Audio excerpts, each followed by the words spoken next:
Well, good afternoon, everybody. Hope you're having a great day. We are continuing kind of looking at different passages of Scripture that are in our Bible reading plan. And so today we're going to be covering Mark chapter 6, verses 1 through 6. If you've got a Bible, I want to encourage you to turn there. And while you're turning to Mark 6, let me kind of open our discussion with a couple of questions.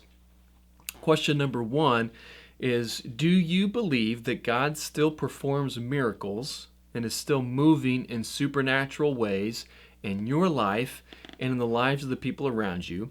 That's question 1.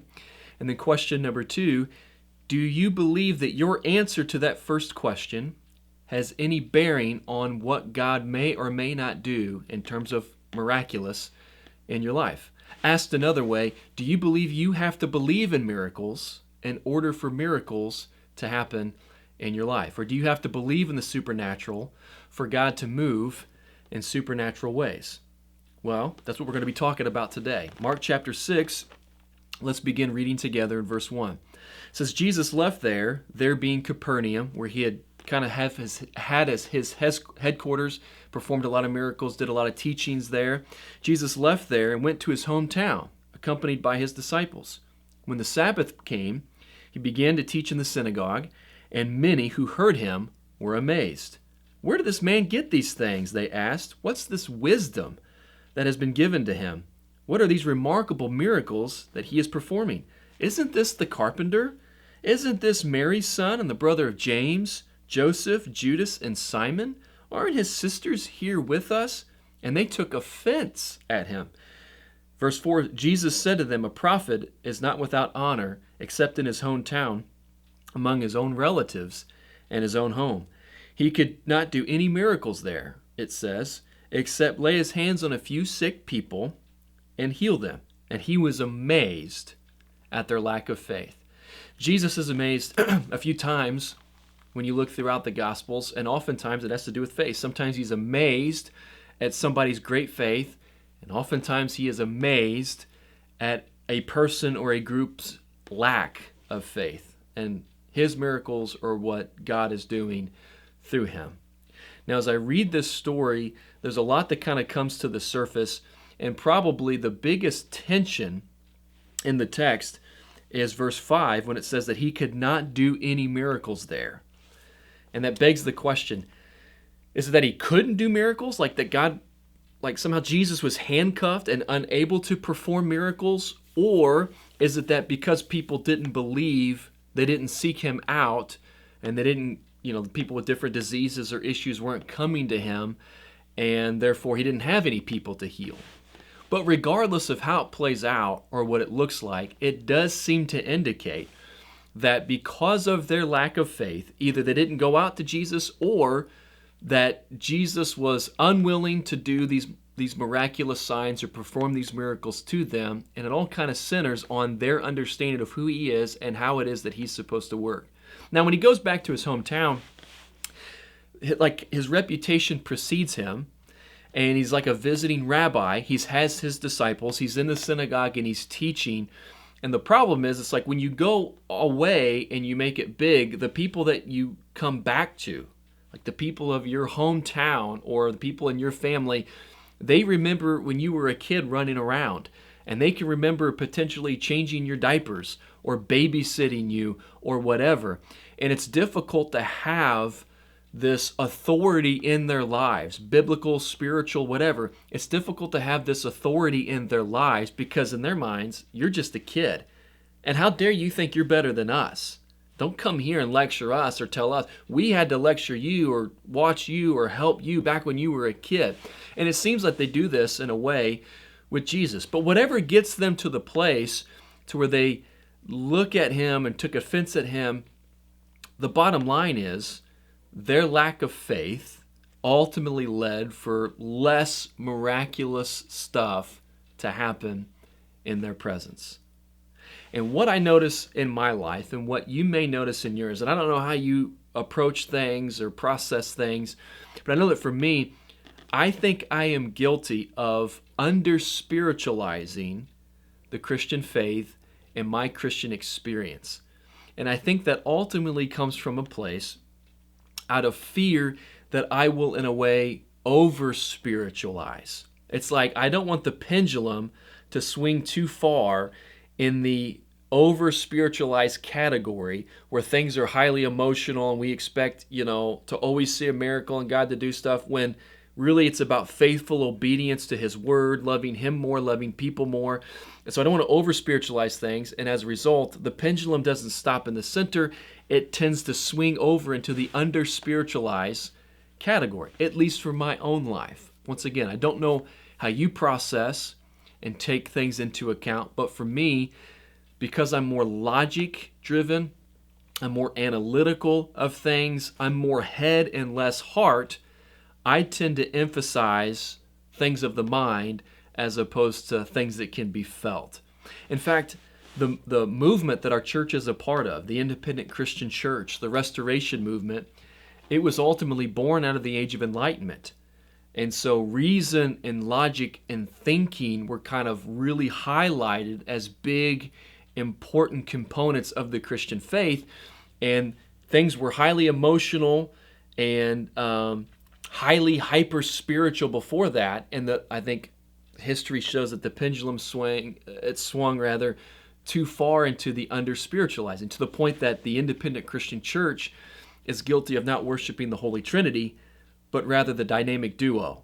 Like we just worry about Jesus and God the Father, and God the Spirit, He does a lot of weird things. Jesus talks about in John 3, like the Spirit just kind of moves and it just as the wind blows, you kind of see that it's there. That's how the Spirit operates, and it doesn't always fit in our neat, tidy little boxes. So we're just like, well, we don't understand that, so let's just move that aside. Let's not talk about that. We'll focus on Jesus and God the Father, and everything will be fine.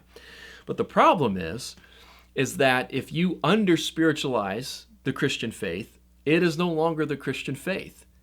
You have to acknowledge that there is a spiritual realm and that not everything can be explained using natural, logical principles. In fact, there's a book that I read many years ago now by a guy named Francis Schaeffer, and it's called True Spirituality.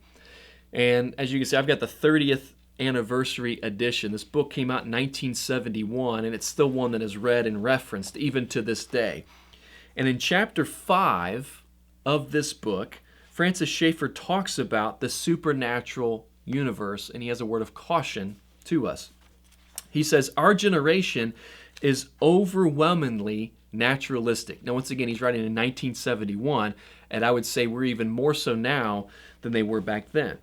He says that there's an almost complete commitment to the concept of uniformity of natural causes in a closed system. This is its distinguishing mark, that things that happen can be explained by everything in our natural world and our natural order, and we don't need the supernatural to explain anything in our lives.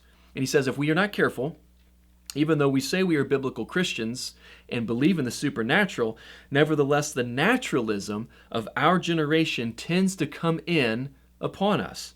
It may infiltrate our thinking without our recognizing it, like a fog creeping in through a window opened only half an inch. And as soon as this happens, he says, Christians begin to lose the reality of their Christian lives. Like whenever you begin to under-spiritualize the Christian faith and say that there's nothing spiritual going on and that everything is about reason and order and things of this nature, it no longer looks like Christianity. It looks like deism or worldliness or naturalism. So we got to be careful not to under-spiritualize. And I understand the caution we don't want to over-spiritualize and become hyper or overly emotional, but you can't let this pendulum swing too far in the wrong direction. We've got to be balanced and in center. Now, whenever I read this many years ago, I jotted down several questions that I wanted to continue to ask myself along the way. And they're questions that I still have to ask myself. It's not like I asked them one time, solved the problem, and then was able to move on. This is a constant tension in my life that I've got to evaluate and make sure that I continue to move that pendulum forcefully back to center. Question number one for me personally is, how does my preparation for ministry and ministry activities reflect my view of the supernatural? That is to say, When I'm preparing a sermon or a lesson or a teaching of some type, how much do I study and read my commentaries and get my thoughts together as opposed to pray? See, I believe when I preach that if God does not move in a supernatural way through my words and in the hearts and the minds of the hearers, nothing big or significant will happen, because I'm not that talented and I'm not that smart on my own. And I can read every preaching book that I have, and I have quite a few of them, and I can come up with all this great, interesting background information. But if I do not pray as much as I study, the sermon is going to fall flat on its face. I need to be reminded that whenever I prepare for something, it isn't just doing the hard work of the reading and the studying and the preparation, it is also praying. Question number 2 is that Jesus couldn't or wouldn't do miracles in his hometown because of the people's lack of faith. How does my lack of faith in a way handcuff God and lead to less miraculous happening in my life? Because I try to explain things away and see everything through kind of a more natural, logical, analytical lens, I think sometimes I don't expect God to move in a big, miraculous, and supernatural way. Man, that's a major problem. If your solution to everything is just, figure it out and try harder and work harder, and to only pray when you really need it, or when you pray, you expect God to only work through natural means, you're missing out on a big key component of the Christian faith. Number 3 has to do with spiritual warfare. How am I trying to fight spiritual battles with physical ammo?